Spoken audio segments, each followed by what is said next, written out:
What's up, guys? We're back. What Stephen up, Clark, Dylan Engler, Lock It In podcast. Just wrapped sir? up Feast Week. We just put out a video on Players Era Tournament, and we just kind of wanted to dive into some of the other conferences and just pick out a team from each of the major conferences who we're impressed with. And we're not going to just pick like Duke and whoever. Like, we want to pick some like sleeper teams that you're not thinking of and talk about that. So let's just jump right into it. ACC. Dylan, who is your team that you're really impressed with so far? Go Louisville, Steve. They've been impressive. Pat Kelsey is probably top two in Coach of the Year voting, for me personally. Like them a lot. Mikael Brown Jr. has been really impressive. I think he's worked himself into a top 10 draft pick in the NBA. Conwell has also been really good.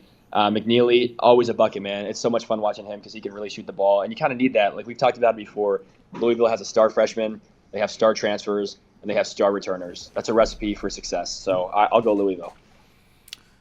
Yeah, I mean, it's kind of funny. We just said like we're not going to pick the obvious picks, but I think before the season, Louisville was not an obvious pick, but everyone knows about them now. I mean, they're Mhm. probably going to be top five after this week, so Yeah. got to put some respect on that name. Me personally, I'll I'm ask you. I'll ask you. go ahead, ask me. Steve, who's your pick for best team in the ACC so far? May not necessarily be my top team in the ACC, but a team that I'm definitely impressed with is Clemson. I think that Yeah. preseason, I think, was it last year or 2 years ago they lost PJ Hall? They've lost a lot, 2 years or ago? 2 years ago. They lost Shefflin and Chase Hunter last year. Yeah. I think everyone thought this was going to be a down year for them. They're 7-1 right now. I was here in Charleston at the Charleston Classic. I watched them play West Virginia and Georgia, which two tight wins that they came out with. I mean, they Yeah. looked impressive to say the least. I mean, they've just got a bunch of solid guys on their team. I'm pretty sure they recruited three transfers, all from like the Utah area. Like they're all like That's funny. they're I all didn't know these just that. tall white guys who can shoot it and defend. So Yeah. they're just a solid team. They look really together. They look like they're confident who they are. And RJ Godfrey Yeah. coming, he has started with Clemson, transferred to Georgia. Now he's back at Georgia and then Clemson. back I to mean, Clemson. Yeah. Yeah. it's a new role for him. I think he's kind of fitting into that like player one role. So it'll be exciting to see where they go in ACC play. One thing I find interesting about Clemson is I have not watched a single game of theirs, but they don't have a single guy averaging more than 12 points a game. So kind of a Yeah. do it by Hmm. committee type of team. So maybe if they get one guy to step up, they can actually make a ton of noise this year. Yeah, and that's funny enough because I was at the game and I was with their good friend Brady Spence, and Yeah. he doesn't know much. He doesn't watch as much college basketball, and he was like, "Who's their best player?" And I was kind of looking out there, and I was like, "Man, like I can't even tell you." Like, Yeah. you go look at RJ Godfrey's, tied basically for with two other people for top of points per game with 11, but it's like Yeah. Carter Welling played a good game for them. He's like a 6'10", 6'11", stretch five for them. I mean, Yeah. he played pretty well. Nick Davidson was also pretty well for them. They just got a lot of different pieces for their team that anyone can step up on any given day. Hmm. So, anyways, but those are ACC picks. Let's go over next to the Big 12, I think. Yeah, Big 12. Dylan, who is your Big 12 sleeper pick? Sleeper pick that's done well so far. Sleeper, and they're the number two team in the country. I'll go Arizona. I think they've just been It's a really sleeper impressive, in the man. sense of like They weren't there at the preseason, maybe it preseason. wasn't Yeah. as expected, but Yeah. I get what you mean. Yeah, they're my sleeper, I guess we could say. Koa Pete and Burries have been really impressive. That's another like we talked about these freshmen that have come in. Koa Pete's really dominant. I don't know how it looks at the next level, but that's not what matters at this point. He's been really good this year. And then Burries has been really solid too. Kind of stepped up to the scene, 10-3-2 as a true freshman. And then Bradley. Bradley's not a guy that we talked about the preseason that's like a top point guard in the country, and he's been really impressive. 15, 4 game. Shooting splits are really, really good. And he had a game against Florida early in the season where he just went off 27, and he hasn't been that effective, but he's kept it up. Around 15 points a game after that. So they've been really good, and I mean they're the number two team in the nation, man. Like they're doing something right over there. So Hmm. it's my pick. Okay, Steve, who is your pick for the top team in the Big 12? My top team again, maybe not my top team, but who I've been really impressed with, Kansas. I think Darren Peterson went down with his injury, and I think a lot of people expected some regression for the team, and they're like, Yeah. he's preseason. Bill Self talked about like he's going to have to carry the load more than any freshman he's ever Yep. had. You said that. Yeah. And I think that with him gone, I think everyone expected, like, man, like, who's going to step up for this team? You know who stepped up for them? Bryson Tiller. Bryson Tiller has really stepped up. Yeah. I saw him start the other game. He can shoot it from three. He can stretch the floor from him, but he plays, like, very hard, and I think that goes a long way with some of these guys. Trey White has played good. Melvin Council Jr. has also handled the ball well for them. So this is a good sign for Kansas going forward. Steve, do you know what MKG means? MKG? No. MKG stands for my kind of guy. That's exactly what Bryson Tiller is, bro. He's an MKG. I don't know if he's on draft boards, but he should be, bro. 6'11" dude that's shooting 38% from three. I don't know how you don't look at that. Yeah, he's playing good. No.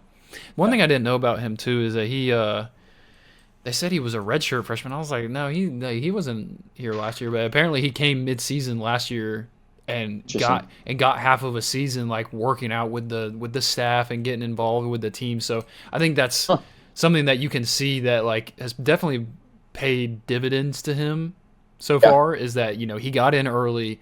He got with the coaching staff, got in the weight room, and man, it's been impressive to see. Cool. All right, let's go Big East now. I think I can speak for both of us here. I think UConn is definitely the team that is top of this league. But yeah, besides UConn, is there any team that you've seen? I mean, I'll say that out loud. Personally, I have not seen a team that I've been that impressed by. Georgetown was impressive. Is that what you're gonna say? I was gonna mention Georgetown. Yeah, I just haven't really seen them since the very, very beginning of the year. So yeah, I think we both agree that UConn is clear favorite here, especially with St. John's not living up to their standard. Marquette has been also not bad, very dude. Good. Man, what is it with the Big Smart. East? Like all these teams are just like not looking. Xavier's not looking that great. Creighton too. Creighton, Providence.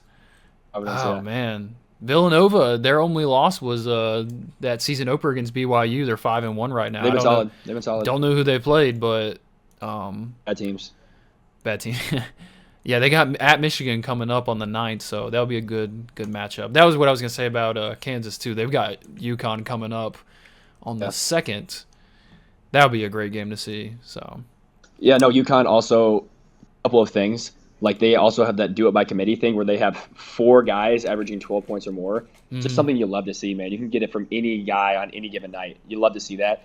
They also have good returners and they have good transfer portal. And Dan Hurley, not my kind of coach, wouldn't love to play for him. I'm too soft for that stuff, but like what he does is really good for them, and he knows how to coach them. So he's doing a great job over there. Yeah, I love how he coaches. But going back to what you said about the transfers, I think when you get your choice of Solo Ball, Caravan, Silas Demery, and Malachi Smith, like man, like you can just hand the ball to any of them and they can take over late in the game. That's not the worst thing in the world to have. All right, let's jump into I think this one will probably be the most interesting conference. I think there's a lot to look at here. The Big Ten. We got 1, 2, 3, 4, 5, 6 teams in the top 25. Ooh.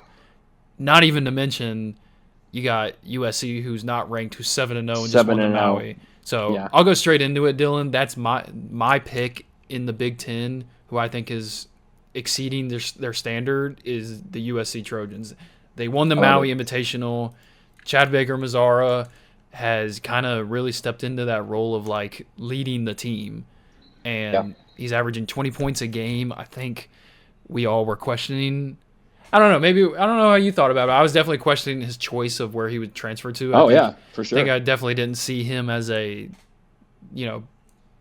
top guy on a team. But I mean, he's really stepped up. Ezra Asar too. He's a good piece for them. He's averaging 17. Good big man down low. So that's my pick. Who's your pick? I will go Michigan State. I think they have been a team we didn't talk about a ton in the preseason. I want to get a quick shout out to Jeremy Fears, man. He's taken a huge junior year jump, and like that's a guy we kind of wrote off a little bit at the beginning of the year. Michigan State's always a team like Tom Izzo led teams. They're always like, okay, they're solid in the season. They're always Yeah. solid, and then March comes around and they're like, okay, this is like the best team in the nation.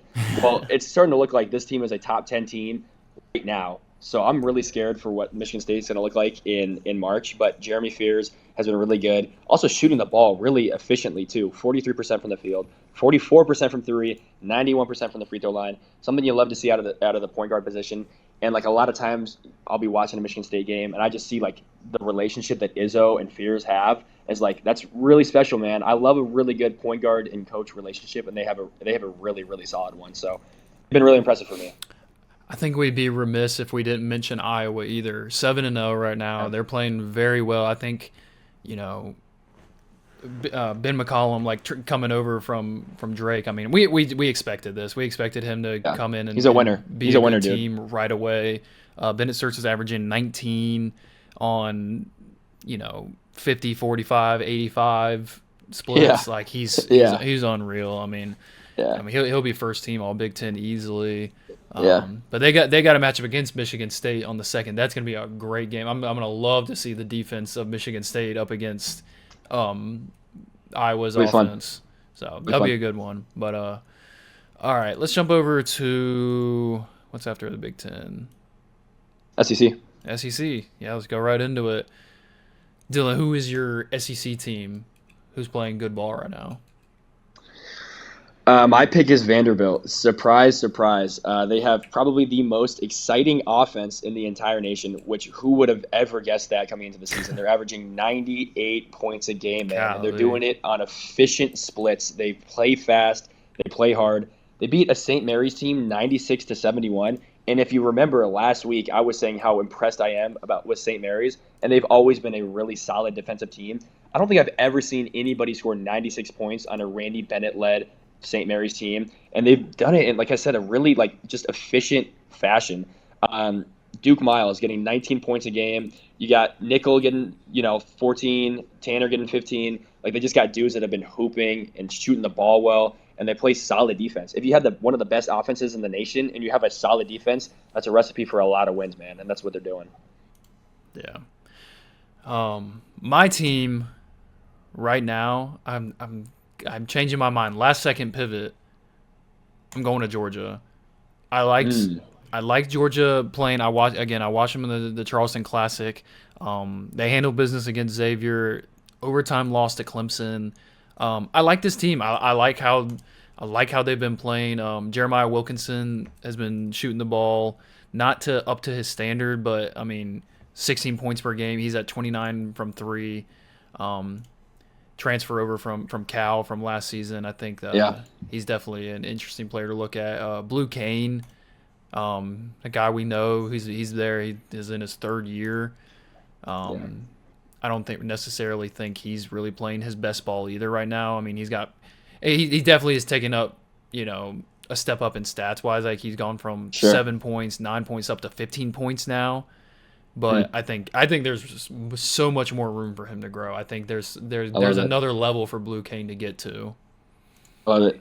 I love it. There's another thing I got to mention here. I was looking at the teams and looking at Missouri. Missouri's at the top of the conference right now, 8-0. Holy cupcake scheduling. I mean, they have made it all the way to December and have yet to play one good team. They have played Howard, Southeast Missouri, VMI, Minnesota, Prairie View, South Dakota, South Carolina State, Cleveland State. Like, man. Oh my gosh, dude. I mean, do you think Dennis Gates is just playing it safe, like with his scheduling? I mean, we talked about he's on a hot seat, so he better be winning these games. Yeah, then they got Notre Dame in the SEC ACC matchup. Then they got Kansas. So then they're playing Illinois later too on the 22nd before they start conference play. So okay.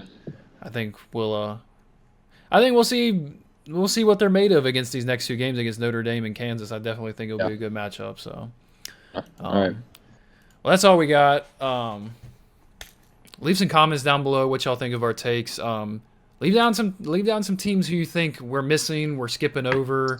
We can't catch every game, but we Can't. like to Try. we like to think that we catch as literally as much as we can. I mean, Yeah. I got quad box going literally 24/7, so I love it. I'm trying to watch 24/7, but I try to focus on SEC. Dylan tries to focus like on Big Ten stuff. What would you say? Oh yeah, for sure. Yeah, so I love SEC. Saw my Gamecocks play Charleston Southern the other night. Didn't do too well. Barely squeaked out a win, but Steve, how you feeling about the upcoming call, South Carolina and Citadel? How you feeling? oh about man, you forgot to tell you about that. So y'all better tune in South Carolina Citadel on December 13th at 7 p.m. I'm gonna be calling the game color analyst. Is that what they call it? I'm the secondary commentator. So tune in if y'all want to hear some great stories. I played for both coaches, and they're playing each other now, so I'll have a lot of insight Fun. about both teams and kind of Fun the culture stuff. of both stuff. Yeah, It'll be good. You're gonna kill it. yeah. So I'll be sure to give Lock It In Pod a shout out. Let's go. Let's go. We need it. We need some followers, please. All right, well, appreciate y'all tuning in. Whoever's still tuning in, but catch you guys next time. See ya.